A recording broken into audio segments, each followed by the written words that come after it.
Liam once again left me standing in the pouring rain because of another girl. He thought I'd keep chasing him shamelessly like before.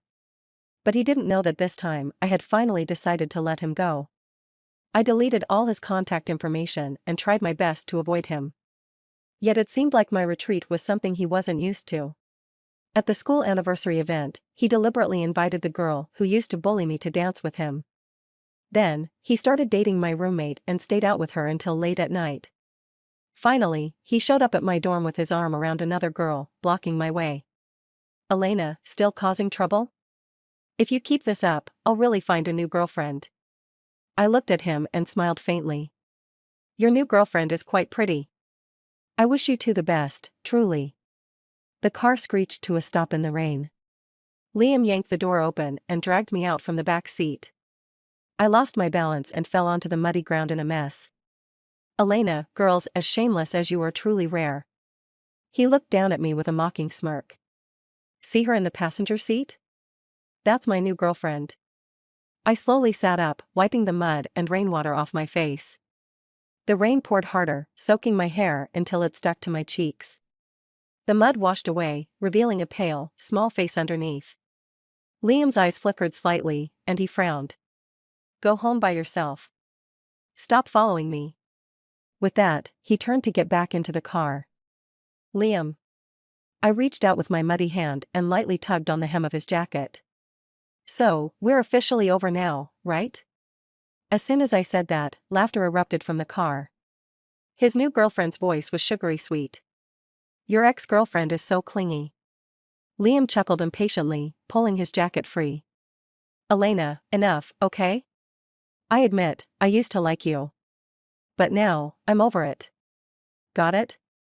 I nodded, my drenched clothes clinging uncomfortably to my skin, icy and suffocating. Then stop clinging to me.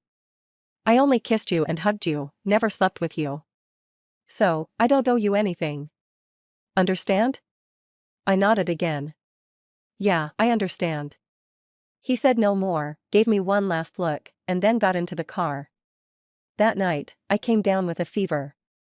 I stayed in bed for 2 days before returning to class. I deleted all of Liam's contact information. I had to pass his department on my way to class, but now, instead of hoping to run into him, I actively avoided him whenever I saw his group. Strangely enough, though, I kept running into him over the next few days. And every time, I avoided him. Until the school's anniversary gala. When Liam saw me with my roommate, he walked straight toward us. Elena, is Liam going to invite you for the first dance? My roommate asked softly. He asked you last year. But Liam didn't ask me. He didn't even acknowledge me. Instead, he walked past me and invited another girl, a girl who used to bully me and had once pursued him. When Liam wrapped his arm around her waist and led her into the dance floor, my fingers went ice cold. My roommate Bella cautiously asked, Elena, are you okay? I shook my head. I'm fine. You guys have fun, I think I'll head back. Who Liam liked or pursued wasn't something I had the right to interfere with. But he knew how horribly that girl had treated me. He had once felt sorry for me and even stood up for me because of her bullying. Now, though, it seemed like he had forgotten everything. I didn't want to cry, but as soon as I stepped out of the ballroom, tears rolled down my face. A week later, Liam started dating Bella. Every day, he showered her with flowers and gifts. During class, he would sit right beside her. After class, he kissed her in front of everyone. Bella started coming back to the dorm later and later. One day after class, Liam came to pick Bella up. As he passed my desk, he knocked over my bag. An acrylic keychain, a little gift he had once given me, fell to the floor. It was so old I had forgotten to take it off. The keychain broke in two. Liam raised an eyebrow as he glanced at it, then at me. Still holding on to it? So sentimental? I expressionlessly crouched down, picked up the broken keychain, and tossed it into the trash. As I walked away, the classroom fell silent. I had just stepped outside when I heard a loud crash, like a desk being overturned, followed by Bella's startled scream. The next morning, I saw Liam downstairs with a new girl by his side. She was unfamiliar, but stunning. Elena. Liam called out to me. I didn't want to acknowledge him, but but he stepped in front of me, blocking my path. Still causing trouble?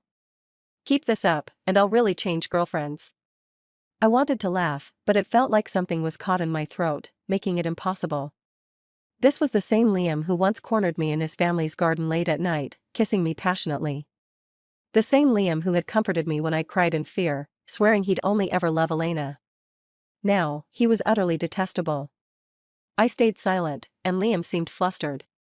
As long as you stop causing trouble, I'll let bygones be bygones. Deleting my contact, avoiding me at school, I won't hold those things against you. I suddenly looked up at him and smiled faintly. Your new girlfriend is quite pretty. I wish you happiness, sincerely. Elena. I didn't turn back or stop walking. Liam, so proud, had already lowered himself by approaching me today. We were never equals to begin with. I should never have been greedy. He was the young master of a wealthy family, and I was merely an orphan they had taken in out of kindness. My father had been one of their chauffeurs. For years, my food, clothes, and shelter had depended on his family's goodwill. I had always remembered their kindness and my own place. But who can control a young heart stirred by love? This greed was the price I had to pay. The only comfort I had was that his family didn't know about us. And I would bury this short-lived relationship deep inside me. That night, I drank heavily and missed the dorm curfew. I had no choice but to head back to the Chen residence. Liam's parents were away on vacation, and his grandfather was recuperating at a mountain villa. With no elders around, I wasn't too worried. But as soon as I stumbled into the house, tipsy, and changed my shoes in the dark, I bumped into someone in the dining room. Startled, I almost screamed. Elena? Mason's voice rang out just as the lights came on. Seeing the man before me, my heart nearly stopped. It was Liam's young uncle, Mason. It took me a moment to stammer out a greeting. Mason. Mason frowned slightly. You've been drinking? Just a little. It was a classmate gathering. I was so flustered that I didn't dare look at him. Yet, I was so drunk I could barely stand. Mason glanced at me. Go sit over there. I quickly obeyed and sat down on the edge of the sofa. I'll have someone from the kitchen make you a sobering soup. Drink it later, he said as he reached for his phone to call someone. Panicking, I stood up hurriedly, grabbing his sleeve in a fluster. No need, really. It's too much trouble. I'll just sleep it off. After all, I wasn't a part of their family. Even though the elders were kind and affectionate toward me, I always remembered my place and never crossed the line.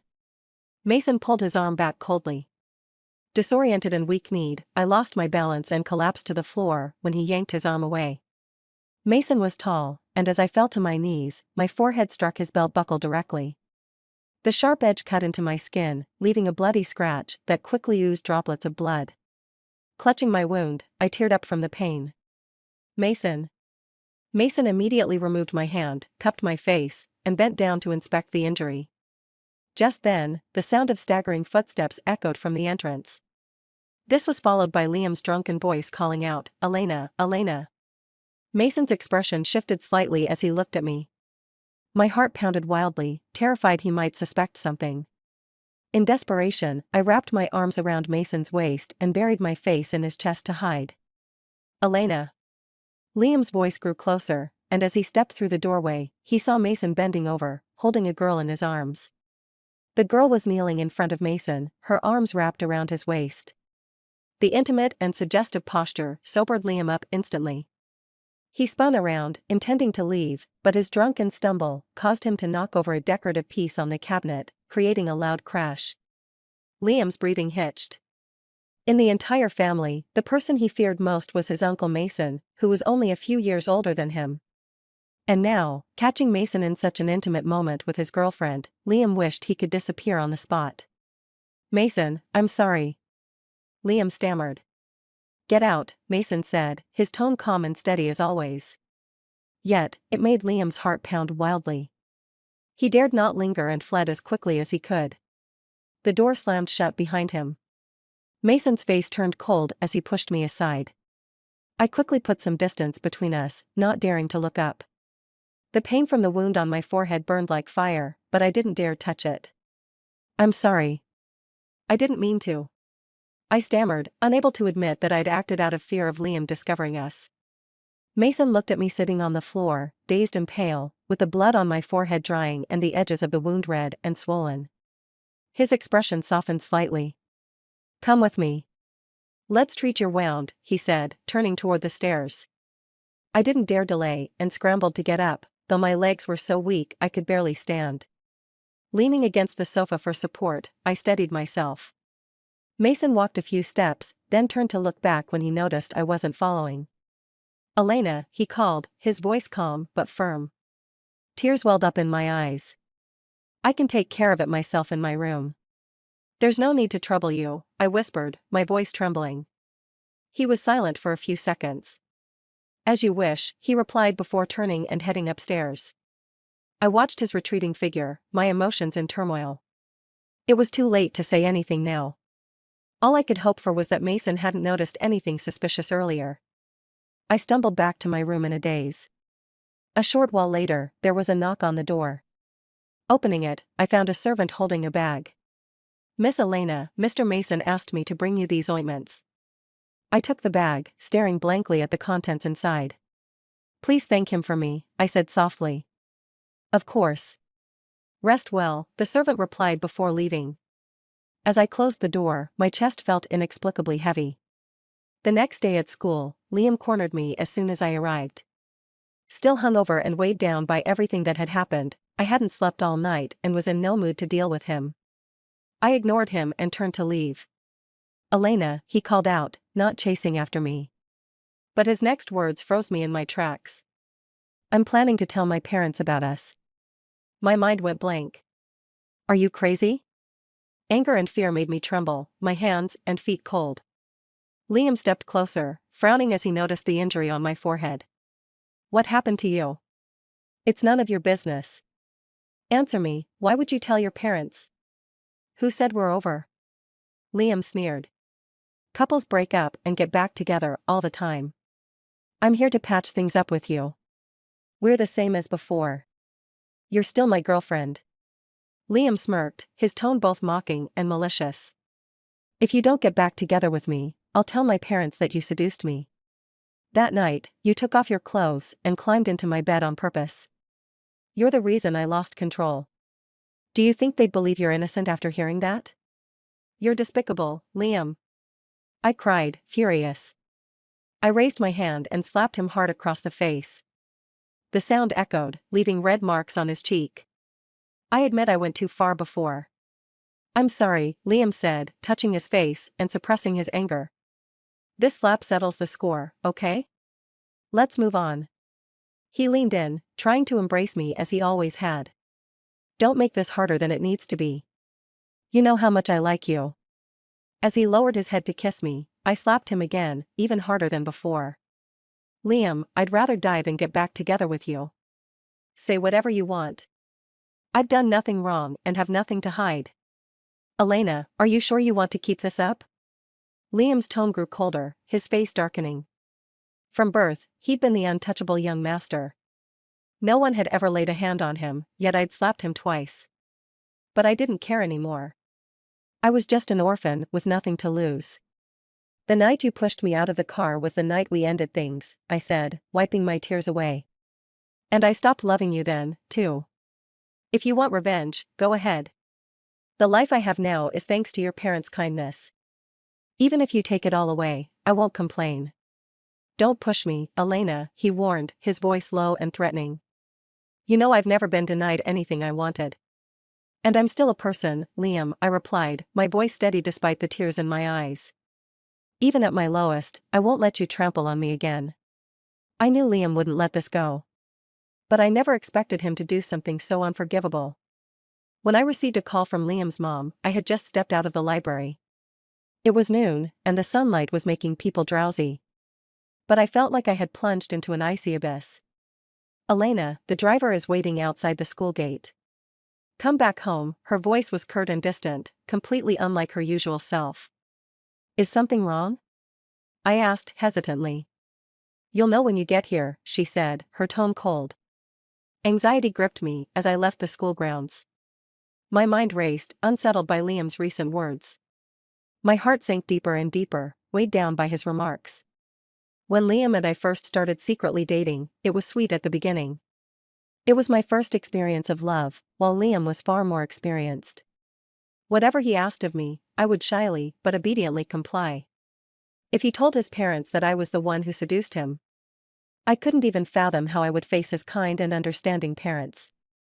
Nor could I imagine continuing to live there. As I feared, the moment I stepped into the Chen family's living room, Liam's mom threw a stack of photos onto the table in front of me. The photos showed me, with wet hair, wearing a white men's shirt, smiling shyly yet alluringly at the camera. I remembered that day vividly. Liam and I had gone on a date and got caught in the rain on our way back. Both of us were soaked, and Liam whimsically handed me one of his shirts after my shower, asking me to wear it. I had agreed without protest, doing as he suggested. He seemed to like how I looked, complimenting me repeatedly. That night, he kissed me endlessly, almost losing control. Later, he took several photos of me with his phone. "These are for my eyes only," he had said, creating a private album for them. "Elena, you've really disappointed me," Liam's mom said, her face dark with anger. "I've always treated you like my own daughter. All these years, I've been nothing but good to you. How could you send these kinds of photos to Liam?" Staring at the photos, I was at a loss for words. I had willingly worn the shirt, agreed to the pictures, and kept my relationship with Liam a secret from his family. Liam's mom was convinced I had seduced him. What could I say to explain myself? They had raised me for years, providing me with a life of privilege, treating me like a daughter. I owed them too much to argue or risk bringing them shame. "Auntie, it's my fault," I said softly. "I entertained feelings I shouldn't have." I knelt down and gathered the photos scattered on the floor. "You have my word. I've thought it through and won't repeat such shameless behavior. I'll move out today." I took a deep breath, holding back tears, and bowed deeply. "Thank you for all the kindness you've shown me over the years. I will never forget it." With that, I turned to head upstairs, but as I did, I caught sight of Mason standing a short distance away. I hadn't noticed when he returned. His suit jacket was draped over his arm. It was unclear how much of the conversation he had overheard. I was too flustered to care and gave him a hasty nod before trying to leave. "What's going on?" Mason's voice stopped me. "It's nothing. I'm just going upstairs," I replied, my voice trembling. "Then why are you crying?" Only then did I realize tears were streaming down my face. Mason reached for the photos in my hands. I tried to snatch them back, but froze under his sharp gaze. Like Liam, Mason was someone I feared. Even though it was his idea years ago to have Liam's parents adopt me, granting me a safe and stable life, his presence was always intimidating. "Because of these photos?" he asked, glancing at Liam's parents. "This isn't Elena's fault." "What?" Liam's mom looked puzzled. Mason handed the photos back to me. "I took these photos of Elena," he said calmly. "But Liam said." Mason cut her off with a faint smile. "Liam and Elena had a fight recently. That kid held a grudge and decided to pull this stunt to mess with her." Liam's mom let out a breath of relief, but still looked skeptical. "Then why would you take such photos of Elena?" "She's still a child," Liam's father added with a frown. I stood frozen, overwhelmed and confused by Mason's unexpected intervention. Mason walked over to me, his hand resting lightly on my head. "She's 21 now. Hardly a child anymore," he said. "And dating isn't a crime, is it?" The situation ended in a bewildering way. I inexplicably became Mason's girlfriend. Liam's mom apologized to me and scolded Liam harshly. "He's getting more and more out of hand these days." "Exactly. He used to bully Elena, but now he's gone so far as to pull a prank like this. Elena's reputation matters, especially since she's a girl. I won't let him off this time." "Liam does need some discipline," Mason said. "Why don't we have him work under me at the company for some training?" Liam's mom immediately agreed, beaming. "That's a great idea. I'd feel completely at ease with you in charge." "Don't hold back," she added. "Don't worry," Mason replied. Then he turned to me. "I'll take Elena out for dinner. We won't be back tonight." In the car, Mason finally let go of my hand. He gave the driver an address, then turned to me. Elena, I remember you were 9 when you first came here. Yes, I replied, startled by his sudden reminiscence. When did you start dating Liam? About a year ago, I stammered. But we've broken up. Do you still like him? I hesitated, feeling a dull ache in my chest, but I shook my head. No, I don't. Mason nodded slightly. Are you sure? Yes, I said firmly. Good. Tomorrow, you'll move out, he said. I'll have someone pick you up once your things are packed. Pick me up? Where to? My place, Mason replied matter-of-factly. But. You're my girlfriend now, aren't you? But that's just a pretense to help me out. Don't want to? Mason raised a brow. And no, it's just. You're Mason. You're my elder. Elena, he interrupted. I'm Liam's uncle, but we're not related by blood. And I'm only 8 years older than you. He leaned closer, his gaze steady. Besides, if I recall correctly, you were the one who came to me first. I flushed at the memory of that night, unable to argue. Seeing my silence, Mason softened his tone. Living with me will keep Liam from bothering you. Think it over. I moved into Mason's house. The house was much closer to my school. Mason was usually busy, so I still stayed in the dorm most of the time. Only on weekends would he come to pick me up. A few days ago, Mason arranged for Liam to intern at the company. He was sent directly abroad. Liam feared Mason and didn't dare slack off on work matters. As a result, he was constantly busy and had no time to pester me anymore. A month later, when Liam returned from his overseas trip and came to look for me at school, I had just stepped out of Mason's car. I waved at Liam, ready to leave, but Mason stopped me. Elena. Yes? Do you need something? I took 2 steps back toward the car.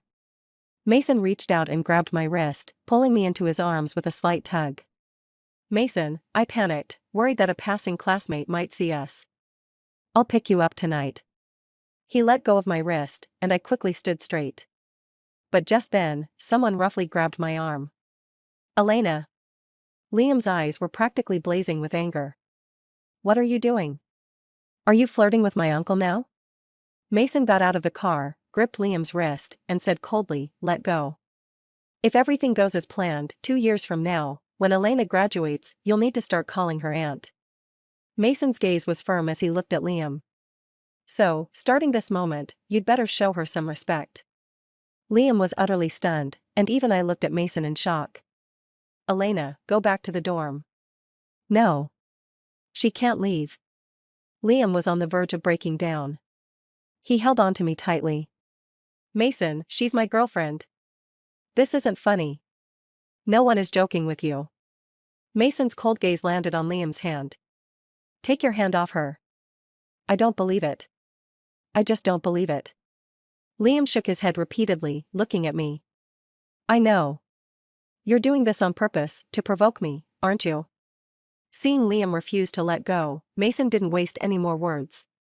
He called his assistant. Get him out of here.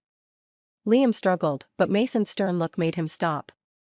Try causing trouble again and see what happens. Liam was unwilling, but he didn't dare make another scene. After Liam was escorted into the car, Mason walked over to me. Don't overthink it. I'll handle this. Got it. I'll pick you up tonight. Go on. Mason waited until I entered the dorm building before getting back in his car and leaving. As soon as I walked into the dorm, Bella turned and left with a cold face.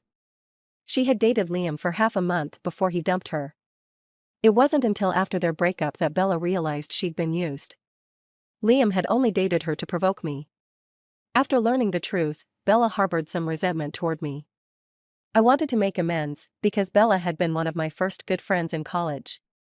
We used to get along really well. If it weren't for Liam, we wouldn't have had a falling out. Elena, do you think you two can make up? To be honest, Liam was such a jerk. No wonder Bella's upset. I felt the same way. A girl like Bella couldn't possibly withstand Liam's charm. I'll go talk to her. Yeah, you two should have a proper conversation. After all, you're in the same dorm. Bella and I talked for a long time. Though she still had some lingering grievances, she was willing to mend our friendship. That evening, Mason came to pick me up as promised. He had probably been out socializing and smelled of alcohol. As soon as I got into the car, before I could greet him, he pulled me close. Startled, I tried to push him away, but his grip tightened. Elena. Mason, you're drunk. I am, but I'm very clear-headed. His slightly tipsy eyes gazed at me, gradually softening. Can I? I didn't reply, but I also didn't shake my head. Over time, I'd started to see him in a different light. What once felt uncomfortable had turned into a desire to spend more time with him. Mason pulled me into his arms and lowered his head to kiss me.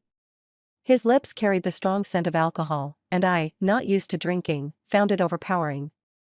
I shook my head, trying to push him away. Mason opened his eyes, looked at me, and stopped. Instead, he buried his face in my neck, looking tired. Elena, his voice was husky as he tugged at his tie. My head hurts. For some reason, the fear and distance I usually felt toward him seemed to melt away in his rare moment of vulnerability. Do you want to see a doctor? No hospital, he said, shaking his head and hugging me tighter. The smell of hospitals makes it worse. Then what should we do? I saw you massaging Grandpa before, he said, looking at me. Do the same for me. The driver couldn't help but chuckle, but quickly fell silent. I muttered under my breath, are you really drunk or just pretending? This behavior was so unlike Mason. Summoning my courage, I gently placed my hands on his temples. Let me know if it feels uncomfortable. After a while, when he didn't respond, I asked softly, is this pressure okay? Moments later, Mason suddenly grabbed my wrist. Stop talking. It's noisy. I held my breath and increased the pressure slightly. In the dim car, a faint smile seemed to form at the corner of Mason's lips. If I hadn't seen it with my own eyes, I would have thought it was my imagination. From that day on, my relationship with Mason seemed to grow closer. When we lived at the old family house, I had been terrified of him. The moment I saw him from afar, I would avoid him like a mouse avoiding a cat. But now, under the same roof, I occasionally dared to talk back. Mason was extremely busy, but every Friday night, without fail, he would come to pick me up. Even though we lived in the same house, we slept in separate rooms. Mason was reserved and disciplined, a true gentleman. Except for a goodnight kiss on weekend nights, he rarely showed any physical affection. Living with him, I gradually felt at ease. For the first time in years, I experienced a sense of belonging, as though I truly had a home. Every elder in the old house had treated me kindly. But as a child living under someone else's roof, I had always been sensitive and mature, beyond my years. Though I lacked nothing materially, I'd never felt a sense of home, not even during the months when Liam treated me well. Yet with Mason, I finally found that feeling. I couldn't pinpoint when it started, but I began looking forward to Fridays. Looking forward to seeing his car downstairs. Looking forward to opening the car door and seeing him. Looking forward to curling up with him on the couch to watch a random movie. Looking forward to those goodnight kisses on weekend nights. I loved hearing him call me Elena. It felt intimate, like a warmth that softened my heart. It made me feel like a little girl again, someone who could be willful without the fear of being disliked or sent away. On the eve of summer vacation, Mason had a 2-week business trip to France. Initially, he planned to take me with him. But I had an important exam coming up, so I couldn't go with him. The day I finished my exam, Bella suggested a night out at a bar with our dorm mates to unwind. After taking a shower back at the dorm, I was drying my hair when I made a video call to Mason. It took him a while to pick up. In the video, Mason was wearing a navy blue shirt, sitting in what appeared to be an office. By my calculations, he still had 3 days before coming back. Yet, from the second day of his trip, I already started missing him. Heading out? He asked. Yes, I'm going to a bar with my dorm mates later. We might have a few drinks. I'll arrange a car to take you there and pick you up afterward. No need for that. It's just my dorm mates and classmates. How did the exam go? Not bad. Looking at Mason on the screen, I couldn't help but reach out and lightly touch his face. Mason, you're coming back the day after tomorrow, right? Yes. Should I pick you up? Mason chuckled, you'll drive? I glared at him, puffing out my cheeks. I've had my license since I became an adult. Alright, then. Come pick me up. I'll go dry my hair now. Elena. What is it, Mason? In the video, Mason gazed at me, his expression relaxed, carrying a trace of gentleness. Call me when you get back tonight. Got it. I got you a gift. On the screen, I smiled, my eyes curving into crescents. Thank you. You're the best. Go now, dry your hair, or you'll catch a cold. Roger that. As I headed out, a sense of elation filled me. The night was electric, and I ended up drinking a bit too much. Since most of us were girls, the drinks were mainly beer, fruit wines, and low-alcohol cocktails. But the mix of drinks made me dizzy, quickly. At that moment, Bella approached with a glass of wine. Elena, she said, handing it to me. Have a drink. I smiled at her foolishly through my haze. Does that mean if I drink this, everything's fine between us? Bella laughed. Yes, drink this, and it's all good. Not one to overthink, I downed the glass in one go, and Bella did the same. Let's step outside and talk, she suggested. The private room was noisy, filled with chaotic chatter and laughter, making conversation impossible. I followed Bella out. This room is empty, let's sit here. Bella led me to the end of the hallway and opened the door to a private room. But I didn't step in. Bella, I called out. She turned to me, the smile on her face fading entirely. If I'm not mistaken, someone's in that room, aren't they? My pounding headache made me steady myself against the wall. Orphaned young and raised under someone else's roof, I, Elena, grew up cautiously, far from a naive girl without defenses. Elena, don't blame me, Bella said, grasping my arm. Liam told me to bring you here. If I didn't, he threatened to post my photos online. Bella's pale face twisted into a bitter smile. I truly like him, but he's never felt the same about me. I'm not doing this for him, I'm doing it for myself. Elena, I'm not like you. I can't afford to lose face. My family can't afford it. With that, she yanked me into the room. As I struggled, Liam's hands firmly gripped me. Bella released me, her expression vacant. Bella. I called her name weakly, but she had already closed her eyes and shut the door. Darkness consumed my vision. Liam's body pressed against mine, the strong smell of alcohol enveloping me. Elena, he murmured.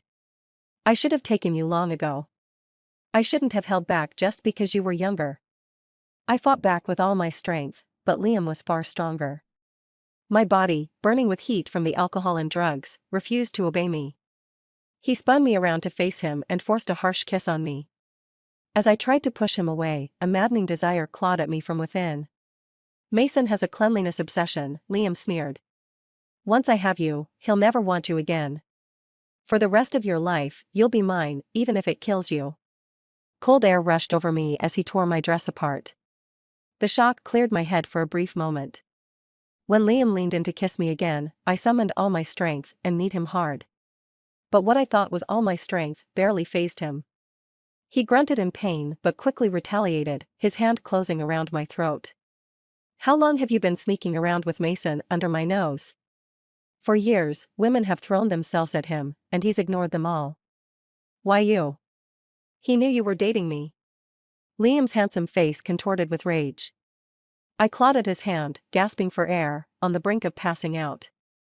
Then, just as my vision dimmed, Liam suddenly let go. He flung me onto the couch and lunged at me again. At that moment, the door burst open with a loud crash.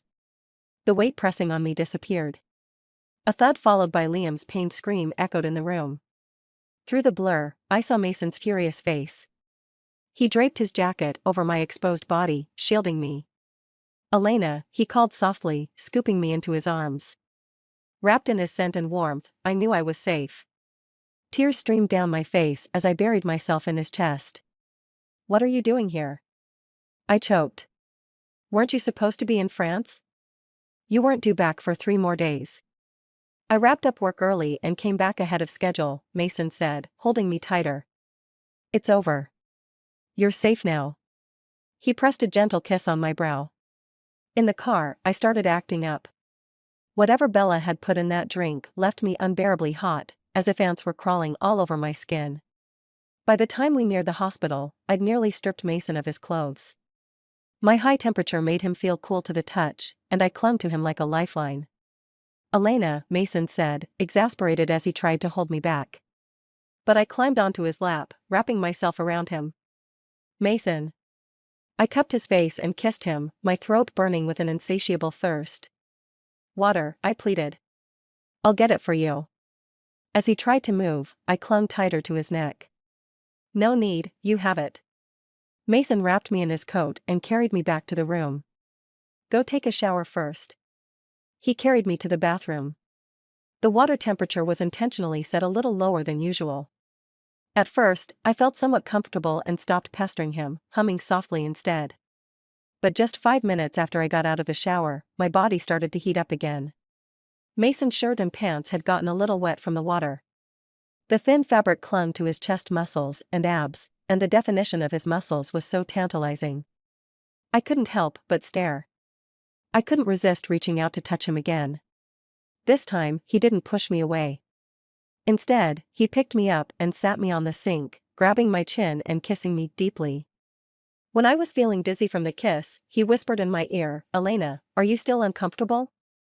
"Uncomfortable. Do you want to feel better?" I nodded vigorously. Mason lifted me up, "Hold on tight. But there's no such thing as a free lunch.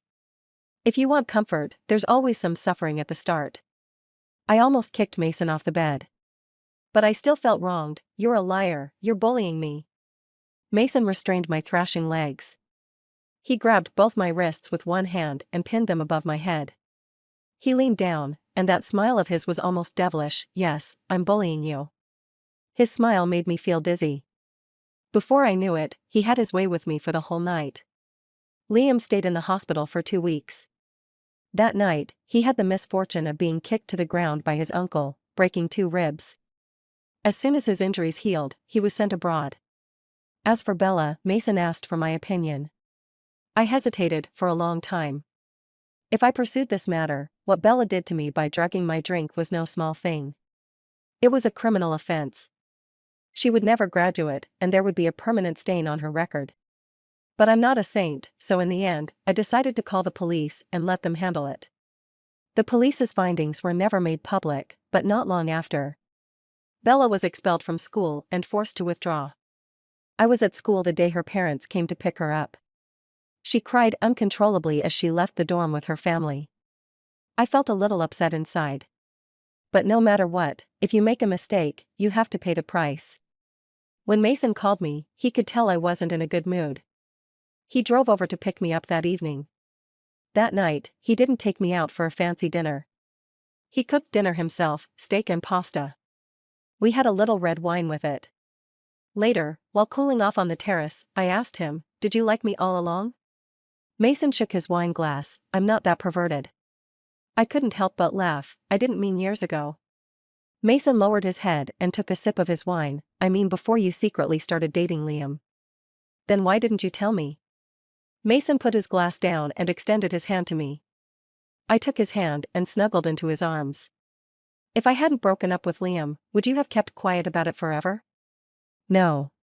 Mason stroked my hair. "I wavered when I realized you weren't happy with him."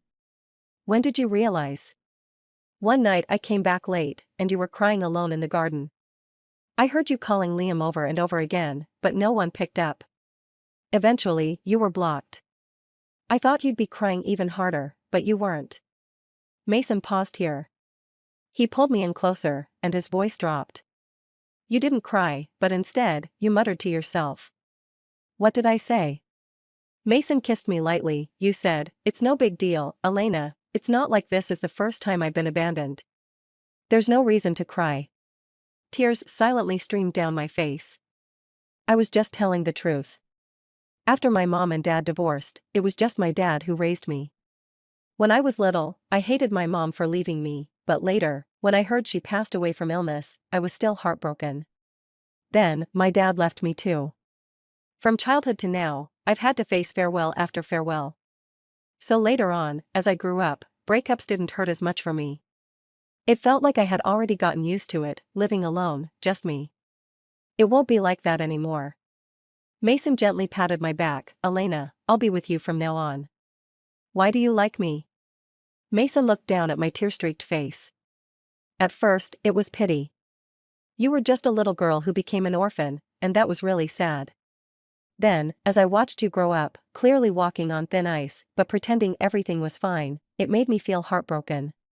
But pity and heartache aren't the same as romantic love. Mason smiled lightly. Later, when I found out you and Liam were secretly dating, I couldn't sleep for half a month. I knew something was off. Then why did you act like that? You clearly liked me. That night when I hugged you while you were drunk, why were you still so mad? I thought you were just using me to make Liam jealous. I'm not that bored. I poked his chin. I don't like him anymore. What about me? I felt a little dazed, staring at Mason, yet in my mind, I saw that young man from more than a decade ago. Slim and handsome, standing tall like a poplar, his presence outstanding. The living room was full of people. I still wore the white flower on my chest. Dad's funeral had just ended. They were discussing what to do with me, the orphan. My dad had died on duty, and Liam's grandfather, a kind man, had helped with the funeral arrangements. The old man even opened a bank account for me and deposited the compensation money there. At the time, distant relatives surfaced, eager to adopt me. It would have been the easiest arrangement for their family. Liam's parents were all for it. I was only 9 at the time.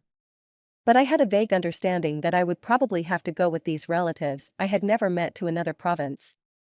I had never seen these relatives before, but now, they came out of nowhere, pretending to be kind. Even as a child, I could sense their insincerity. It must have been because of the 2 million in compensation. But as a 9-year-old, I had no choice. I was like a drifting reed, just going with the flow, being controlled by others. But then Mason suddenly spoke up. Let her stay here. What's the problem with one more person at the table? We can afford to feed her. After all, her father died serving us. Our family taking care of her would look good on us. After saying that, he walked over to me and took my hand. Elena, do you want to stay? At that moment, I was as frightened as a bird shot with an arrow. But when Mason held my hand, it felt like a drifting boat had finally found a shore. In my subconscious, I always felt that this uncle, who had no blood relation to me, was somehow far more reassuring than the so-called cousins and their spouses. I nodded through my tears, gripping his hand and refusing to let go. Mason wiped my tears away. Then stay here. He was highly favored in the family. The old man, who adored his youngest son, who was so like him, both wise and steady. He rarely asked for much, but since he had spoken up this time, the old man, of course, wouldn't refuse him and immediately agreed. From that moment on, I stayed with their family. A driver's daughter, yet I was raised in comfort, like a young lady. My fate was rewritten because of Mason. Round and round, the man I once timidly called Mason had become my boyfriend and gave me a home. My eyes grew wet and warm. Mason. Thank you. Elena, you know what I want to hear. I held him tightly, not letting him see how disheveled I looked from crying. He would never know that when I was young, I often dreamed, and in those dreams, the people who appeared would always take the form of Mason. As I grew older, my courage became smaller. I thought I could never touch someone like him, and so I stopped daring to dream of him. I deliberately erased him from my mind. The young girl's budding feelings were severed before they could even fully grow. But luckily, fate had its way, and now, we had reconnected. Carry me to the bedroom, and I'll tell you everything. All right. Mason picked me up. I rested on his shoulder, feeling the rhythm of his heartbeat. It turned out that every love story had its trace to follow. When Mason, at 17, had taken the hand of 9-year-old Elena. Now, at 21, Elena was more than willing to offer him her whole life. And,